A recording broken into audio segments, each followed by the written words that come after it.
Hello friends, कैसे हैं आप सभी। उम्मीद करता हूँ बहुत अच्छे होंगे। मैं सब इंस्पेक्टर शेखर सिंह आप सभी का अपने चैनल मैं स्वागत करता हूँ। उम्मीद करता हूँ आपकी एसएससी सीपीओ की प्रिपरेशन बहुत अच्छी चल रही होंगी।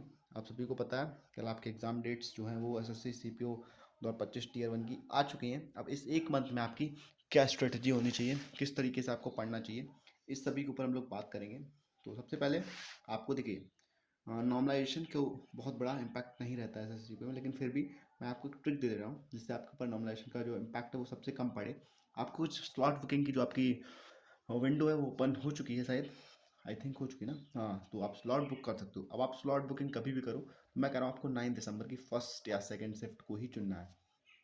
शायद एक ही शिफ्ट, हाँ, एक 3 शिफ्ट में शायद एग्जाम होगा आपका, 9, 10, 11, 12। तो आपको 9 दिसंबर की फर्स्ट शिफ्ट को आपको चुनना है, जिससे आपके ऊपर नॉर्मलाइजेशन का इम्पैक्ट कम से कम पड़ेगा। हो सकता है आपको बेनिफिट हो जाए 2-3 मार्क्स का भी। ठीक है, आप बाकी डरिए। हाँ, कुछ लोग डर जाते हैं फर्स्ट शिफ्ट का नाम सुनकर, लेकिन मैं कहूँगा आपको फर्स्ट शिफ्ट ही चुननी है, जिससे आपको नॉर्मलाइजेशन का इम्पैक्ट कम रहे। ठीक है, और उसके बाद कर लेते हैं कट ऑफ की। बहुत लोग कह रहे हैं क्या कट ऑफ रहेगी। देखिए, जिस तरह से सीजीएल का पेपर आया था ना, अगर उस तरीके का सीजीएल का सीपीओ का भी पेपर आ जाता है तो आपकी cut off max to max 125 U R की आप कट ऑफ 125 से ऊपर नहीं जाएगी। अगर सीजल जैसा पेपर आ गया ना तो उससे नीचे भी आपकी कट ऑफ रह सकती है। इस बार आपने देखा था कट ऑफ बहुत नीचे रही थी। ठीक है, तो 125 से ऊपर कट ऑफ नहीं जाएगी प्री की, लेकिन आपको 125 नहीं, आपको कम से कम 150 टारगेट करके चलना है, क्योंकि आपको फाइनल कट ऑफ को टारगेट करना है, ना कि प्री कट ऑफ को। प्री तो आप क्लियर कर जाओगे, लेकिन फाइनल में अटक जाओगे, कोई फायदा नहीं है। आप 150 मान के चलिए। अगर आप 150 स्कोर ले आते हैं यहाँ पर, तो आप फिर मेंस में आपको ज़्यादा स्कोर नहीं करना पड़ेगा, आप फाइनल तक पहुंच जाओगे। ठीक, फाइनल की भी बात नहीं करते हैं, बहुत बहुत दूर की बात है। अभी सिर्फ हम लोग प्री के ऊपर फोकस करते हैं। ठीक है, अब बाकी कुछ लोग कह रहे हैं मेरे मॉक्स में मार्क नहीं आ रहे। देखिए, इन 20 दिन में आपको मॉक्स ऊपर ज़्यादा फोकस नहीं करना है। मैं कहूँगा फुल मॉक्स आप कम से कम दीजिए। मैक्स टू मैक्स एक मॉक आप दे दीजिए फुल डेली का। आप सेक्शनल पे ज़्यादा फोकस करिए। आप मैथ्स के और रीजनिंग के सेक्शनल मार्क्स ज़्यादा लगाइए। क्यों लगाइए? क्योंकि आपको 30 मिनट में 50 क्वेश्चन करने हैं।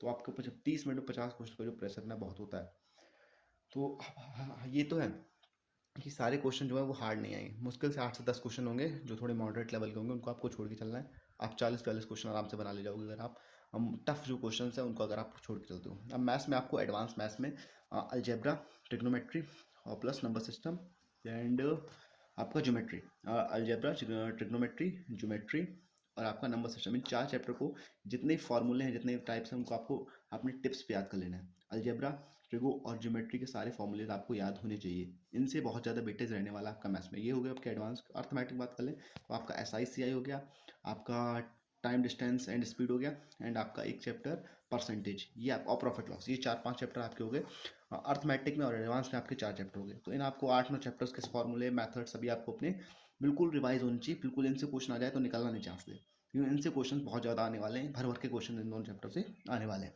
उसके बाद बात करता हूँ रीजनिंग। तो रीजनिंग में आपको क्रिटिकल रीजनिंग पे बहुत ज़्यादा फोकस करना है। क्रिटिकल रीजनिंग क्वेश्चन होते हैं जो फंसा देता है आपको, जैसे आर्गुमेंट वाले। अब अगर आपने अभी तक आर्गुमेंट वाले क्वेश्चंस की प्रैक्टिस नहीं की है तो आप यूट्यूब पे सर्च कर सकते हो argument questions by Vikramjit sir. बहुत अच्छे मानो मेंस के लिए उन्होंने प्रैक्टिस सेट कराए थे, उससे आपको बहुत ज़्यादा हेल्प मिल जाएगी।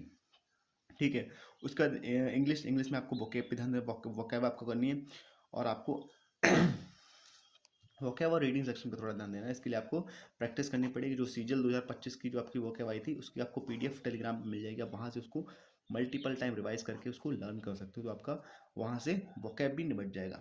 ये जो मैं चीज़ें बता रहा हूँ ना, इसको ध्यान से सुनिएगा। आप, मैंने क्या क्या बताया आपको सबसे पहले, सेक्शनल मॉक लगाने हैं मैथ्स और रीजनिंग के डेली। कम से कम 2 से 3 मॉक डेली लगाइए, 2-3 मैथ्स के, 2-3 रीजनिंग के, प्लस उनका एनालिसिस अच्छे से करिए। देन आपको मैथ्स में एडवांस में आपका क्या होगा, ज्योमेट्री, अलजेब्रा, ट्रिग्नोमेट्री और नंबर सिस्टम, इन 4 चैप्टर के सारे फॉर्मूले आपको याद होने चाहिए, सारे टाइप्स आपको याद होने चाहिए। देन आपका आ जाते हैं अर्थमेटिक में। अर्थमेटिक हो गया, टीडीएस हो गया, देन आपका एसआईसी हो गया, आपका परसेंटेज हो गया, आपका प्रॉफिट लॉस हो गया। ये 4 चैप्टर भी आपको बहुत अच्छे से, आपको इनके सारे फॉर्मूले, सारे टाइप्स आपको पता होने चाहिए। देन आगे रीजनिंग। रीजनिंग में आपका क्रिटिकल रीजनिंग बहुत अच्छा होना चाहिए।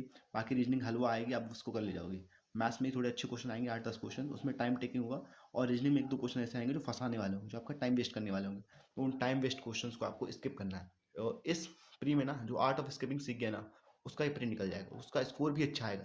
क्योंकि इसमें आपका पूरा टाइम का खेल है, समय का खेल है, समय का चक्रव्यूह रहेगा। जो उस चक्रव्यूह को तोड़ देगा ना, वो निकल जाएगा यहाँ से। आपको आर्ट ऑफ स्किपिंग अच्छे से सीखनी है। बाकी इंग्लिश का हो गया।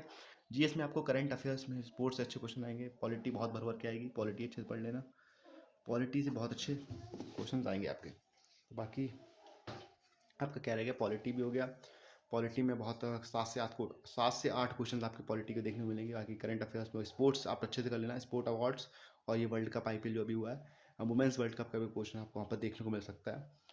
बाकी करंट अफेयर्स अच्छे खासे क्वेश्चन वहाँ आएंगे, 6 से 7 क्वेश्चन करंट अफेयर्स के भी हो जाएंगे। तो आप 2025 और 2024 की पूरी करंट पढ़ लीजिए, अभी टाइम है 1 महीना, आप पढ़ सकते हो।